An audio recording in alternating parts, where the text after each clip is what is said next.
Mga kaibigan, magandang umaga po. Kay ganda ng kalikasan.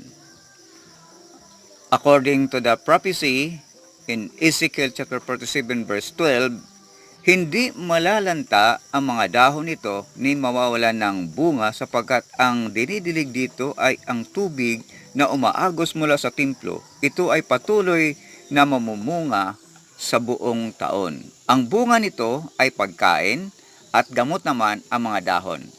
Nakaparallel po ito sa Revelation chapter 22 verse 2. Ang sabi ng aluwa, itinanim ko ang mga puno at halaman upang ang mga dahon at bunga ng mga ito ay magsisilbing kagalingan sa lahat ng uri ng karamdaman ng buong nayon. Magpasalamat po tayo sa ating manlalalang. We should have back to Eden diet. Start to become vegans. Hallelujah to the Most High Abba Aloha. Sila!